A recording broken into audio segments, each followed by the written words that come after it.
Halo semuanya, Kami dari kelompok 6 Epidemiologi Dasar akan mempresentasikan hasil kerja kami.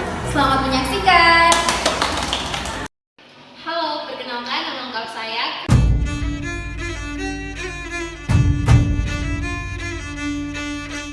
Perkenalkan nama saya.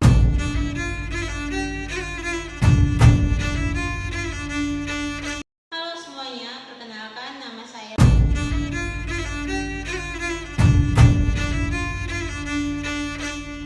Semuanya, perkenalkan nama saya.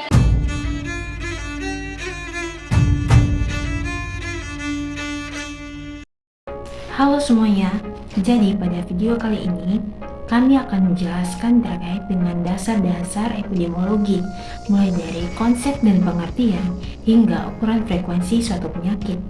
Selamat menyaksikan. Sebelum kita mengetahui dasar-dasar epidemiologi, kita perlu mengetahui bagaimana konsep dan pengertian dari epidemiologi. Nah, apa sih epidemiologi itu? Epidemiologi berasal dari 3 kata, yaitu epi yang artinya pada, demos yang artinya masyarakat, dan logos yang artinya ilmu. Dengan demikian, dalam konsep modern, epidemiologi adalah ilmu yang mempelajari segala sesuatu yang menimpa masyarakat atau penduduk. Sejalan dengan definisi ini, jangkauan epidemiologi semakin meluas, mulai dari mempelajari wabah, penyakit infeksi, penyakit non-infeksi, kekurangan gizi, dan kelainan metabolisme. Epidemiologi berfokus pada 3 aspek seperti berikut. Nah, yang pertama yaitu distribusi, terkait dengan bagaimana penyakit menyebar dalam suatu populasi, seperti siapa yang terkena, kapan, dan di mana. Yang kedua yaitu determinasi, terkait dengan faktor-faktor yang menyebabkan atau mempengaruhi suatu penyakit. Dan yang ketiga yaitu penerapan, terkait dengan upaya pencegahan dan pengendalian penyakit berdasarkan data epidemiologis. Setelah mengetahui bagaimana konsep dan pengertian dari epidemiologi, kita perlu mengetahui juga apa sih tujuan dari epidemiologi. Tujuan dari epidemiologi itu ada 5, seperti berikut ini. Nah, yang pertama yaitu mengetahui penyebab penyakit dengan menganalisis faktor risiko dan cara penyebarannya. Yang kedua, menganalisis pola penyakit dengan mempelajari tren penyakit berdasarkan waktu, tempat, dan individu. Yang ketiga, yaitu mengembangkan strategi pencegahan dengan menyusun kebijakan kesehatan berbasis data untuk mengurangi kejadian penyakit. Yang keempat yaitu menilai efektivitas intervensi kesehatan dengan mengevaluasi program vaksinasi, kebijakan kesehatan masyarakat, atau kampanye kesehatan. Dan yang kelima, mendukung pengambilan keputusan dengan memberikan informasi berbasis bukti bagi pemerintah dan tenaga kesehatan dalam menangani masalah kesehatan masyarakat. Selain tujuan, epidemiologi juga memiliki 5 manfaat, yaitu seperti berikut. Nah, yang pertama yaitu identifikasi wabah, dengan membantu mendeteksi dan menangani wabah penyakit seperti COVID-19, DBD, atau campak. Yang kedua yaitu perencanaan program kesehatan, dengan menyusun kebijakan berbasis data seperti program imunisasi atau edukasi gizi. Yang ketiga yaitu evaluasi efektivitas kebijakan kesehatan dengan menganalisis apakah intervensi seperti karantina atau pembatasan sosial efektif dalam mengendalikan penyakit. Yang keempat yaitu memprediksi risiko kesehatan dengan menentukan faktor risiko penyakit kronis seperti kanker atau diabetes, sehingga langkah pencegahan dapat dilakukan lebih awal. Dan yang kelima yaitu peningkatan kesehatan masyarakat dengan memberikan rekomendasi untuk meningkatkan gaya hidup sehat, sanitasi lingkungan, dan akses layanan kesehatan. Baik, saya di sini akan menjelaskan mengenai sejarah epidemiologi. Sejarah epidemiologi sendiri dimulai dari pemikiran Hippocrates bahwa terdapat hubungan antara keadaan lingkungan dengan kejadian suatu penyakit. Kemudian Hippocrates juga merupakan seorang dokter terbesar pada zamannya sehingga dianggap sebagai bapak ilmu kedokteran. Selain itu juga Hippocrates juga seorang higienis yang dikenal melalui tulisannya yang berjudul Air atau Waters and Place. Kemudian Hippocrates juga menekankan bahwa pentingnya menentukan pengaruh berbagai faktor lingkungan dan kebiasaan hidup terhadap timbulnya suatu penyakit. Dengan kata lain, Hippocrates juga telah menghubungkan timbulnya penyakit dengan faktor lingkungan, baik lingkungan fisik maupun sosial. Kemudian pada abad yang ke-17 dilanjutkan oleh karya John Grout. John Grout sendiri menggunakan data statistik untuk memberikan informasi tentang kesehatan dan kematian pada tahun 1662. Kemudian dalam publikasinya ini yang berjudul Nathaniel's and Polites Overperson mentioned in and following index and medieval bill of mortality. Dalam publikasinya ini, Brown mengadakan pencatatan kelahiran dan kematian di kota London yang diperoleh selama 30 tahun sejak 1632. Selain itu, perkembangan epidemiologi ini mengalami kemacetan sampai abad ke-18 karena adanya revolusi industri di Inggris. Kemudian dari dampak revolusi ini menimbulkan berbagai permasalahan sosial dan kesehatan, seperti meningkatkannya kepadatan penduduk yang mengakibatkan timbulnya daerah kumuh dan perumahan. Kemudian ada itu sanitasi serta pembuangan sampah dan tinja yang sangat buruk. Kemudian dari keadaan tersebut menimbulkannya masalah kesehatan yang serius hingga London dilanda wabah kolera yang sedemikian sering kita dijuluki sebagai bapak kesehatan masyarakat. Kemudian dari penggunaan metode ini, epidemiologi dalam analisis data epidemi juga terjadi pada saat itu. Misalnya itu studi epidemiologi tentang epidemi kolera yang terjadi di kota London diawali oleh William Farb pada abad yang ke-19.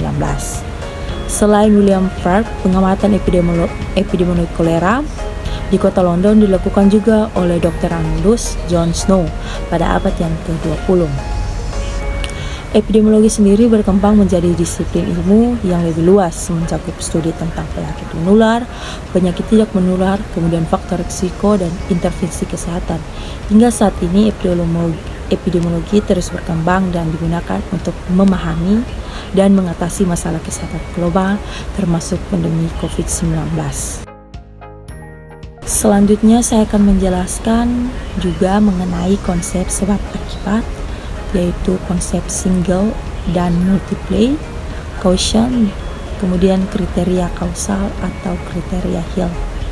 Dalam konsep kesehatan masyarakat, memahami hubungan sebab akibat sangat penting untuk mengidentifikasi faktor-faktor yang mempengaruhi suatu penyakit atau masalah kesehatan.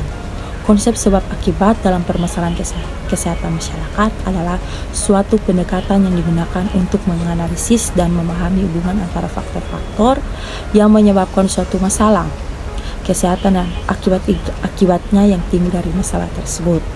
Kemudian ada dua konsep utama yang sering kita gunakan. Yang pertama itu single causation atau penyebab tunggal, di mana konsep ini menyatakan bahwa suatu penyakit atau masalah kesehatan disebabkan oleh suatu faktor tunggal. Kemudian yang kedua itu multiple causation atau penyebab ganda, di mana konsep ini mengakui bahwa banyak penyakit atau masalah kesehatan disebabkan oleh interaksi berbagai faktor-faktor. Faktor-faktor ini adalah faktor biologis, lingkungan, perilaku, dan sosial ekonomi. Untuk menentukan apakah suatu faktor ini benar-benar menyebabkan suatu penyakit, para ahli epidemiologi sering menggunakan kriteria Hill, yaitu yang meliputi kekuatan asosiasi, konsistensi, spesifikasi, temporalitas, gradien biologis, plausibilitas biologis, bukti eksperimental, dan analogi. Yang berikutnya itu adalah contoh permasalahan kesehatan masyarakat dalam konsep single dan multiple causation, di mana yang contoh pertama yaitu demam berdarah dengue atau DBD, di mana penyebab utamanya itu adalah virus dengue yang ditularkan oleh nyamuk Aedes aegypti. Kemudian multiple caution itu faktor-faktor yang mempengaruhi penyebaran DBD, yaitu meliputi kepadatan penduduk, sanitasi lingkungan yang buruk, dan perubahan iklim setempat. Kemudian kriteria Hill, di mana kriteria Hill ini meliputi kekuatan asosiasi, yaitu hubungan antara keberadaan nyamuk Aedes aegypti dan kejadian DBD yang sangat kuat. Yang selanjutnya itu temporalitas, di mana gigitan nyamuk mendahului munculnya gejala DBD. Yang selanjutnya itu plausibilitas biologis, yaitu siklus hidup nyamuk dan transmisi virus dengue yang telah dipahami dengan baik. Yang selanjutnya itu penyakit tuberkulosis atau TBC. Penyebab utamanya itu bakteri Mycobacterium tuberculosis. TBC juga termasuk dalam konsep single caution. Kemudian kriteria Hill itu meliputi spesifitas, yaitu Mycobacterium tuberkulosis adalah penyebab spesifik TBC. Yang selanjutnya itu plausibilitas biologis, yaitu mekanisme infeksi dan perkembangan penyakit TBC telah dipelajari secara mendalam. Baik, selanjutnya saya akan membahas tentang konsep host, agent, dan environment. Di mana konsep host, agent, dan environment ini merupakan model epidemiologi yang menjelaskan antara ketiga faktor ini dengan terjadinya suatu penyakit. Yang pertama itu adalah host atau pejamu, itu adalah individu atau populasi yang rentan terhadap terjadinya suatu penyakit. Faktor-faktor yang mempengaruhi kerentanan host itu meliputi usia, jenis kelamin, status gizi, kekebalan tubuh, dan faktor genetik.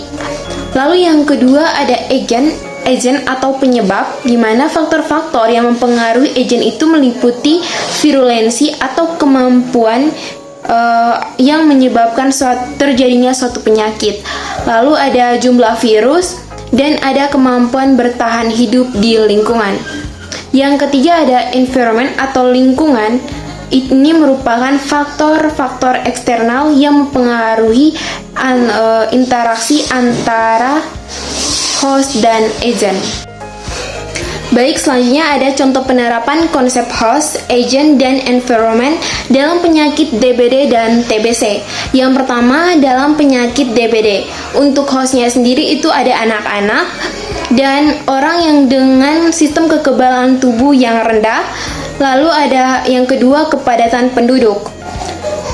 Lalu untuk agentnya sendiri ada virus Dengue yang ditularkan melalui gigitan nyamuk Aedes aegypti betina.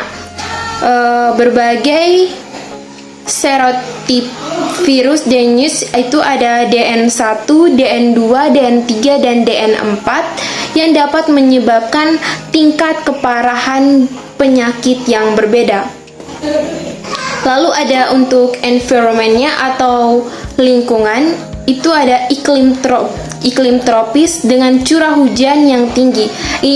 Ini dapat menciptakan kondisi ideal bagi perkembangan nyamuk Aedes aegypti. Lalu yang kedua ada dengan air di sekitar rumah. Lalu yang ketiga, tidak menggunakan larvasida seperti abate pada tempat penampungan air.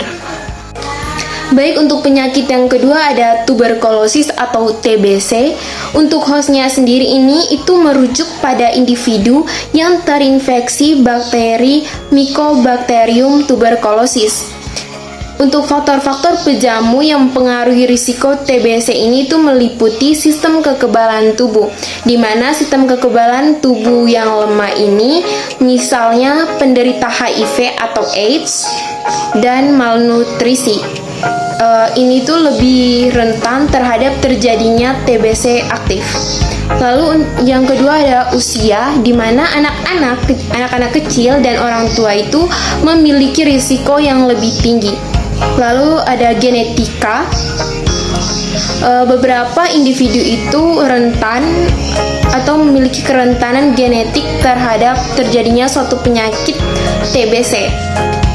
Lalu yang ketiga, kondisi kesehatan lain seperti penyakit diabetes.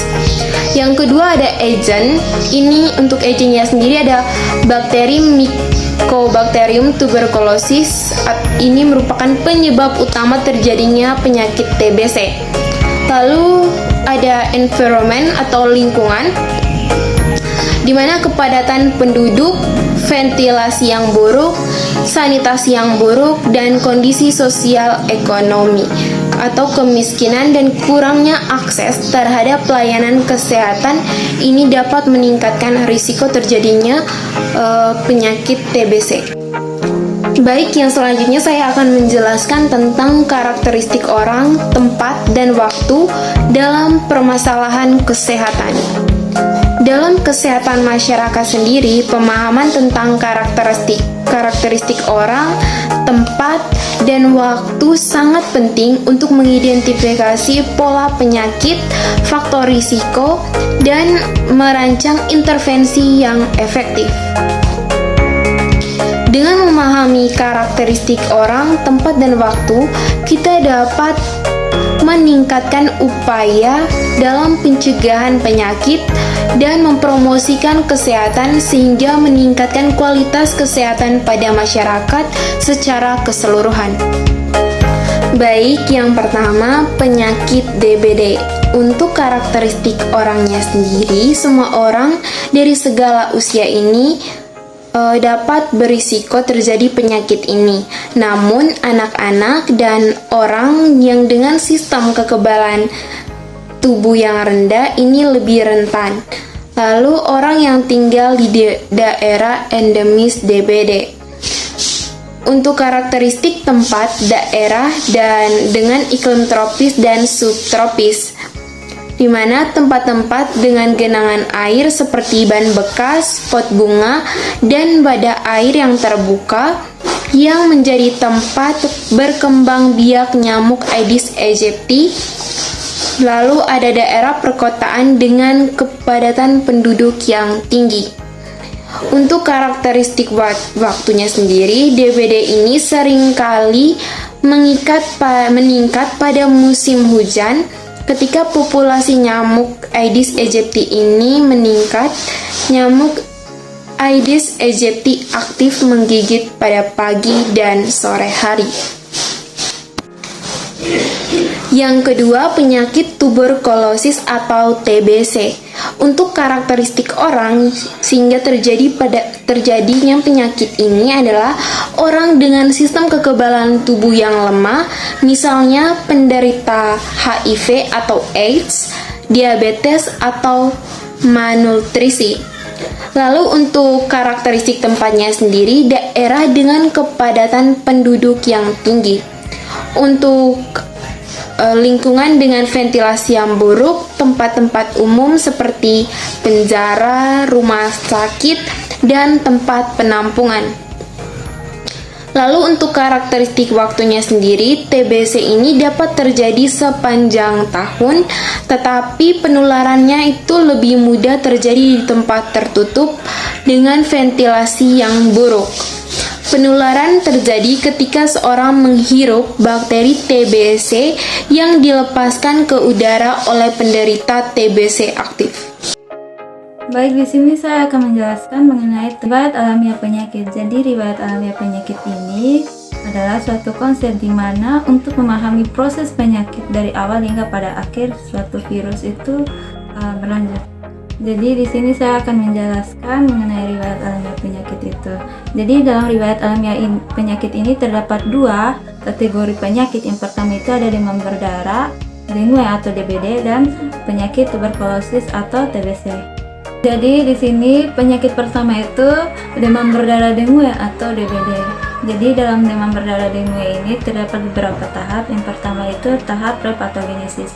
Jadi tahap prepatogenesis ini merupakan host yang terpapar virus dengue, tetapi kondisi host itu masih normal atau masih sehat. Baik, yang kedua itu ada tahap patogenesis. Dalam tahap patogenesis terdapat 3 tahap lagi. Yang pertama itu tahap inkubasi, di mana penyakit DBD ini masa inkubasinya itu selama 1-4 hari. Dan yang kedua itu tahap penyakit dini, di mana penderita mengalami demam dari 2 hingga 7 hari. Penderita ini mengalami gejala seperti sakit kepala, nyeri otot, dan nyeri sendi. dan suhu rata-rata itu mencapai 39 sampai 41 derajat Celcius. Dan yang ketiga itu tahap penyakit lanjut, di mana tahap ini munculnya bintik-bintik pada kulit sebagai manifestasi pendarahan dan leukopenia, dan terjadi pembesaran hati atau hepatomegali. Yang ketiga itu tahap pasca patogenesis, di mana pada tahap ini jika penderita tidak ditangani dengan baik maka akan menyebabkan penderita meninggal, dan jika ditangani dengan baik maka penderita akan mengalami kesembuhan. Yang berikut itu ada penyakit tuberkulosis atau TBC, di mana pada penyakit ini terdapat beberapa tahap. Yang pertama itu tahap prepatogenesis. Pada tahap ini individu berada dalam keadaan normal atau sehat. Pun demikian, pada tahap ini telah terjadi interaksi antara penjamu dan bibit penyakit. Yang kedua itu ada tahap patogenesis. Jadi pada tahap patogenesis itu terdapat beberapa tahap lagi. Yang pertama itu ada tahap inkubasi. Ini merupakan masa di mana masuknya bibit penyakit ke dalam tubuh yang peka terhadap penyakit sampai dengan timbulnya gejala-gejala penyakit tersebut. Masa inkubasi dari penyakit TBC itu mulai dari 4-12 minggu. Itu mulai dari terinfeksinya sampai menjadi sakit. Yang ketiga tahap penyakit dini. Jadi pada tahap penyakit dini ini munculnya gejala-gejala ringan seperti demam pada malam hari yang berlangsung cukup lama dan muncul pada saat malam hari. Dan yang kedua itu keringat pada malam hari. Yang ketiga, nafsu makan dan berat badan mulai menurun, dan yang terakhir itu batuk-batuk yang berlangsung selama 3 minggu.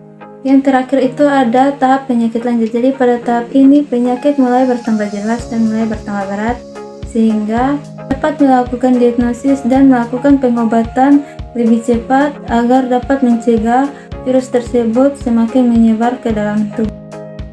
Yang berikut itu ada ukuran frekuensi penyakit. Jadi ukuran frekuensi penyakit itu terbagi dalam 4 kategori. Yang pertama ada prevalensi, yang kedua ada insidensi, yang ketiga ada angka serangan, dan yang keempat itu ada angka kematian.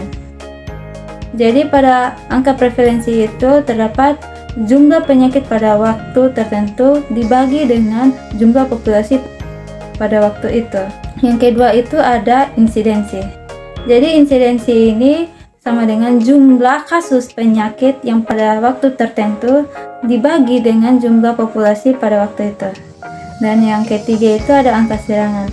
Jadi pada angka serangan ini, jenis insidensinya digunakan untuk mengukur populasi dari suatu individu dalam populasi berisiko yang mengembangkan penyakit selama wabah. Jadi yang terakhir itu angka kematian.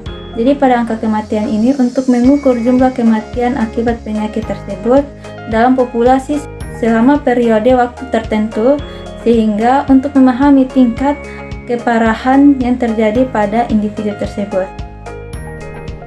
Dari materi presentasi kami kali ini, kami mengambil kesimpulannya yaitu epidemiologi adalah ilmu yang mempelajari distribusi dan determinan peristiwa yang berhubungan dengan kesehatan pada populasi tertentu, serta penerapan ilmu ini untuk pengendalian masalah kesehatan.